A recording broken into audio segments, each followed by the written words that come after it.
I bought my first Bitcoin on Taobao. I think DeFi by design is much more trustable than any centralized exchanges. So when I was young, in the early days of my university years, I was on a budget. I was not really wealthy. So I was downloading movies and downloading music and having a little business with that very small scale, selling essentially CDs to friends with MP3s and stuff.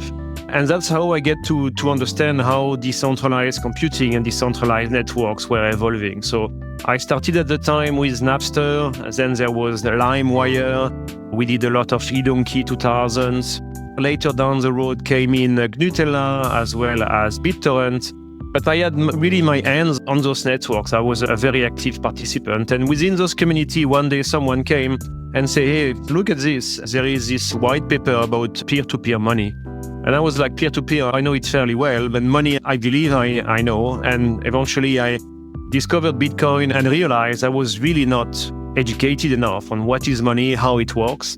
So the technology aspect of Bitcoin get quickly through my mind, but I double-click on money and realize like actually there is a very elegant kind of convergence between this technology and a new generation of money, or at least a candidate for a new generation of money. So that was the start of my journey in crypto. DYDX exists since 2018. We are OGs. Some people think we are cockroach, and I take it as a compliment. We've been weathering so many different cycles of the industry and keeping a very strong focus on one thing, DeFi and perps. And maybe to circle around your questions and coming back to it later on, DYDX started on layer 1 Ethereum. Later on, DYDX was one of the very, very early users of layer 2s. We were on Starkware, so that was part of the Ethereum history of DYDX. And 1.5 years ago now, the DYDX chain came to be.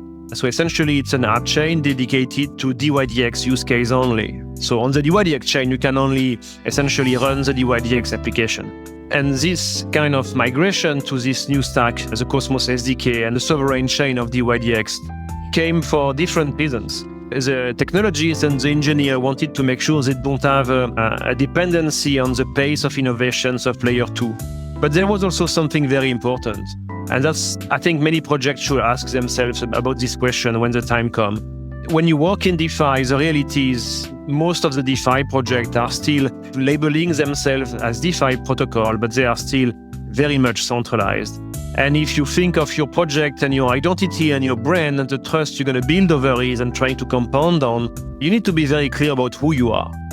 Are you a CeFi project settling on chain, or are you a pure DeFi project? And I think at the time of these decisions for DYDX to build his own chain, it was very much illustrating that DYDX was very clear about who is DYDX, what is DYDX technology.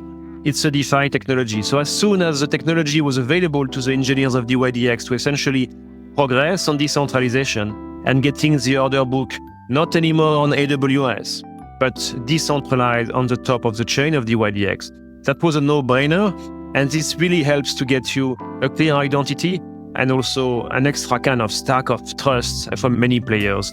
To come back to your question, the governance of DYDX today is very active. Last year, there was about 230 different proposals on DYDX for all kinds of things. Some proposals are very technical about upgrading the software on the validators themselves. Some others are about listing new markets. Some of the proposals are coming for launching and financing a new DAO or sub-DAO. Many different topics. Some proposals are rejected. So it's not easy. Being centralized is easier. I can tell you this 100%. This is a very good point that I want to point out, because you say building trust, especially after FTX and some of the hacks in DeFi. What sort of strategies you have, at least for DYDX, to build the trust for the people? Like why should I be comfortable in putting money in DYDX? Is there a certain way of doing things that are a little bit different? Because I still don't quite see it, how the DeFi is really pushing to build back the trust. So I think DeFi by design is much more trustable than any centralized exchanges, right? So if you look in first principle, when you trade against Coinbase or Binance or any of their peers, it's a black box with very strong brands, but you don't really get access to everything you should be looking at to really make yourself comfortable. So how can you build trust is a lot of very small things, extremely boring, but you open source straight away all your code. You really open and get very regular communications with your users, with developers, with the market in general. You really try to put your name out there, so you don't hide yourself behind like an icon or whatever picture, but like you're real, and you show people like the team is real, the team is committed, and then you just open as much as possible things, and you explain and you front run questions from people. So some people will say, your question was like, should I feel comfortable to deposit money on a DEX? So you basically explain, you document your project, you do education explaining actually the funds of users are not in the hands of the project owners, they are not in the hands of the founders. If there is a multi-sig, but for example at DYDX there is no multi-sig, how this works and what are the risks. So being extremely transparent and being very good at communications, I think really makes a difference. And this is as simple as that, honestly. Sometimes there is no magic formula. It's just being consistent, being resilient, and being able to weather the different storms of our industry, keeping your integrity and keeping open communications and clear communications on how you build things and why you build things. And many of your kind of competitors will just sometimes make mistakes. And if you keep your line, you essentially should be doing well. Even today, when I go to the Financial Action Task Force meetings, when I go to the MES meetings or talk to any other regulator, they always still have a mindset about DeFi where they don't know if when something goes wrong, who's going to take the liability, who's going to take the blame. I'm sometimes also at, I lost the words on how to explain DeFi to them, but I always explain to them that it's important. So how do you balance this when you talk to governments? This is something I really want to know. I think I take the angle of the crypto and the public blockchain infrastructure and networks is strategic. If you're a regulator, and depending who you speak at regulators levels, right? Some people will be essentially executing policies and they will not have necessarily the bandwidth or the mandate to look at the big picture. But the big picture in a world which is getting more and more global, if your money is stuck into an intranet between a handful of banks, your currency will essentially lose attractivity, it will lose value, because it's not basically available fast enough and quickly enough where people need that. And that's a very strong argument for that. If you want to keep building a country where your currency is basically useless or only useful domestically, and you're happy to rely on stronger currency from overseas governments, that's a choice, but that's a choice you really need to understand and make sure it works. So in the context of my job after the Hong Kong government, I was with Consensus as head of Asia, and I built a lot of CBDCs with many central banks. And I think that angle actually got traction. When the leadership at regulators understands that their infrastructure and the way that money is being distributed will not only keep their currency relevant, but also enable their economies, enables their domestic companies to do export to grow globally. When they get that, they basically really enable their regulators and put pressure on the regulators to say, okay, just keep calibrating and understanding the risk, but we need that because also our competition, the countries are doing that. So I tend to take much more like a very pragmatic and first principle approach and telling them, okay, how the world can look like in 3 to 5 years? What are your peers doing? Are you ready to respond? And how long is it going to take for you? The last argument is saying if people are not really into thinking too strategically about their currency, is just telling them to start the learning curve. It's super important. Like your peers, your neighbors, if we think of Singapore, Thailand, Australia, some other countries, Hong Kong, are very active in CBDCs and DeFi regulations.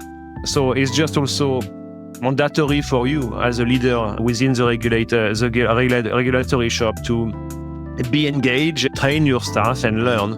You can start with a sandbox, which is zero commitment to nothing, but you need to start somewhere. But DYDX today is effectively run by 60 validators on the technical side and steered by 23,000 DYDX token holders and voters. Wow. Okay. So DYDX, the main function is basically to distribute just the grants, or do you also, within the foundation, propose to the DAO? Do you also do that as well? And then with Absolutely. the DAO rejects, and then, yeah. Let me give you a short overview and mapping of the DYDX ecosystem. So Behind DYDX, there is open source software. This is where it all begins. And the founder of DYDX, Antonio Giuliano, is essentially the CEO of DYDX Labs. And his team is focusing on developing and innovating around DYDX software and open source this software, which is then deployed by validators. More than 60 validators today are deploying this open source software and running the chain itself. Then you have the DYDX Foundation. I'm the CEO of the DYDX Foundation. We focus on activating governance, and we can come back to that later. We have a team in charge of BD. We do some marketing. We do some integration services, and also, I would say, more administrative works for the foundation itself. But after the foundation, there are 3 different entities which are also very important and which illustrate how decentralized is DYDX. The first entity is a DAO.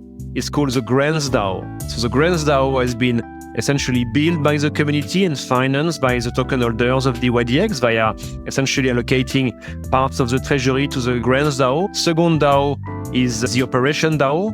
The Operation DAO is running one of the front end for DYDX. They are also taking care of some works with the validators and being some kind of go-to for technical questions about the chain itself.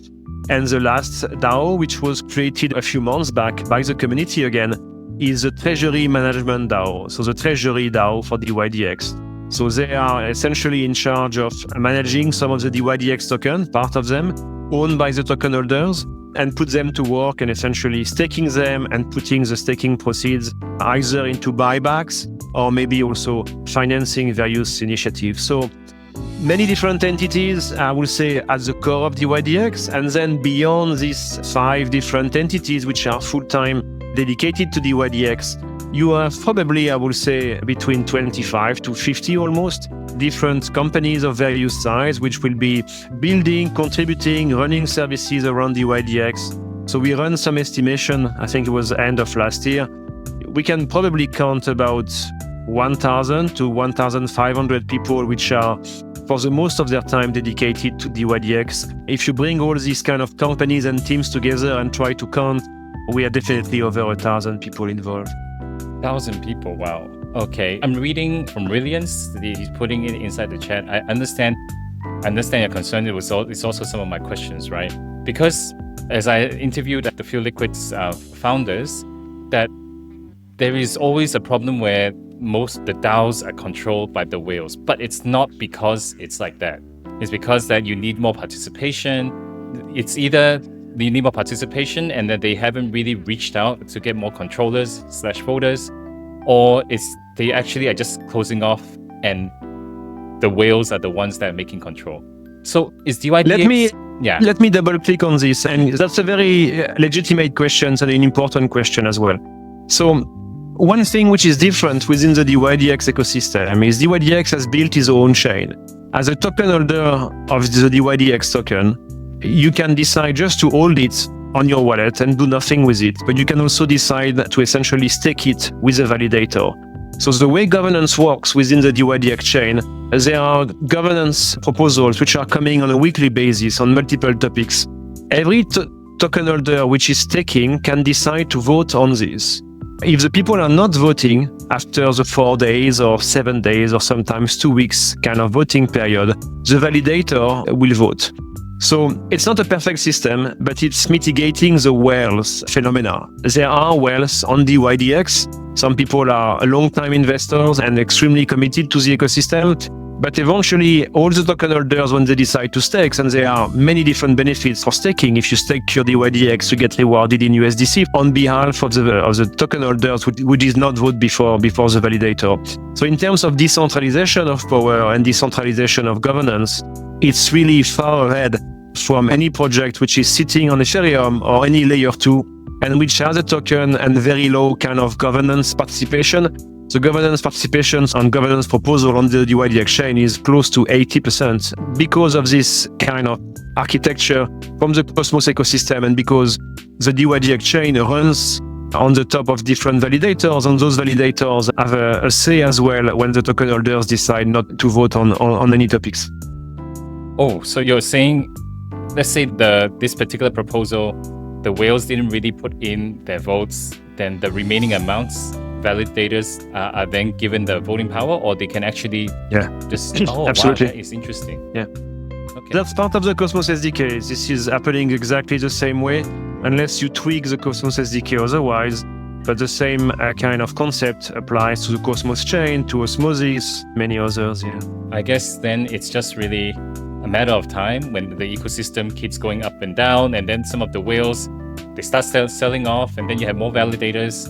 Maybe it's just growing that. Because right now, everyone is still saying, Liquid is saying it's a chicken and egg problem, but they did not talk about you guys have the validators being able to vote. I think this is, I don't know if it's unique, but definitely from a logic standpoint, it's not just the largest token holders having a say, which is very important. Okay, absolutely. Okay. Great. So definitely it's good that we know how the DAO works, but are there times when a proposal is out? Because validators, I think, represent in a way much more of the ecosystem. Is there a time when you actually have validators that really want something, and then the whales come in and say, no, we don't want it? We haven't got this situation and this friction so much yet, to be honest.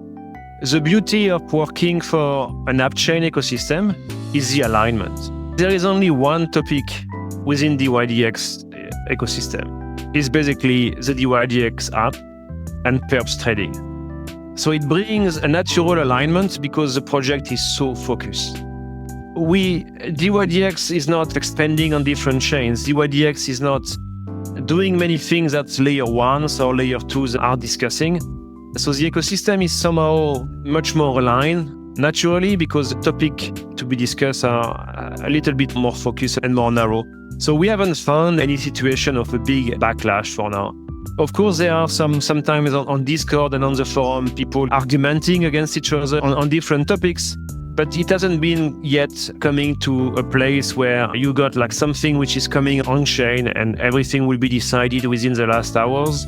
Overall, the community is very much aligned and very much focused and knows DYDX for a long time. So we're having a smooth governance.